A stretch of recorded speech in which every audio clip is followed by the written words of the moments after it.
জিতলেই table topper. Real Madrid আর Atletico মাদ্রিদের point খোয়ানোর পর বার্সেলোনার সামনে সমীকরণটা এতটাই সহজ হয়ে গিয়েছিল। আর সেই সহজ সমীকরণ সমাধান করে সবার উপরে উঠে আসলো তারা। পেছনে ফেললো রায়ো ভায়াকানোকে হারিয়ে মাদ্রিদ শহরের দুই প্রতিদ্বন্দ্বীকে। ঘরের মাঠে কাজটা অবশ্য একেবারেই সহজ ছিল না। রায়ো ভায়াকানো হাল ছাড়তে চায়নি। টানা 9 ম্যাচ ধরে অপরাজিত থাকা দলটা কঠিন চ্যালেঞ্জ ছুড়ে দিয়েছিল বার্সার দিকে। তবে পার্থক্য গড়ে দিয়েছে রবার্ট লেভানডস্কি। কুড়িয়ে পাওয়া পেনাল্টির পূর্ণ ফায়দা আদায় করেছেন। এই নিয়ে চলতি লা লিগায় 20 গোলের মাইলফলক স্পর্শ করলেন তিনি। লা লিগায় নিজের ক্যারিয়ারের সেরা 23 গোলের রেকর্ড ভাঙার পথে ভালোভাবেই এগিয়ে যাচ্ছেন। যদিও এতে বিতর্কের আগুন আরও বেড়েছে। নিজেদের শেষ ম্যাচে রিয়াল মাদ্রিদ এবং অ্যাটলেটিকো মাদ্রিদ দুই দলই পেনাল্টি হজম করেছিল। সেই সিদ্ধান্তের পক্ষে বিপক্ষে আলোচনা চলছে এখনো।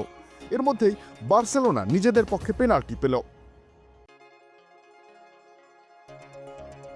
এদিন পেনাল্টি না পেলে অবশ্য ভিন্ন কিছু ঘটতে পারত। প্রথমার্ধে রাফিনহা, লামিন ইয়ামাল একাধিক সুযোগ হাতছাড়া করেছেন। এরপর তো বলতে গেলে রাওই খেলেছে। বার্সার গোলরক্ষক শেজনি চীনের মহাপ্রাচীর হয়ে না দাঁড়ালে পয়েন্ট নিয়ে মাঠ ছাড়া হতো না কাতালানদের। কিন্তু এক ম্যাচ দিয়ে কোনোভাবেই বার্সেলোনার পুরো মৌসুমের পারফরমেন্সকে ছোট করা যাবে না। হ্যান্সি ফ্লিকের শিষ্যরা যেভাবে শীর্ষে উঠে এসেছে সেটাকে আসলে ছোট করে দেখার সুযোগ নেই। লেভানডস্কি প্রতি ম্যাচে গড়ে 0.87 গোল করেছেন চলতি আসরে। রাফিনহা কেবল গোল করেই থামছেন না, তিনি গোল বানিয়েও দিচ্ছেন।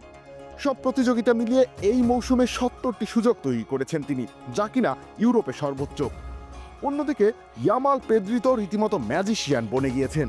বল পায়ে গেলে তারা হয়ে উঠছেন এক একজন জাদুকর। কিউলরা তাই শিরোপা স্বপ্নে বিভোর হয়ে উঠেছে, যদিও এখন মাত্র লিগের মাঝামাঝি, বাকি আছে আরো অনেকটা পথ। শেষ পর্যন্ত সতর্ক থেকে নিজেদের সেরাটা দিয়ে খেলতে পারলেই স্বপ্ন বাস্তবে রূপ নিবে। রবিউল ইসলাম রনি, খেলা ৭১।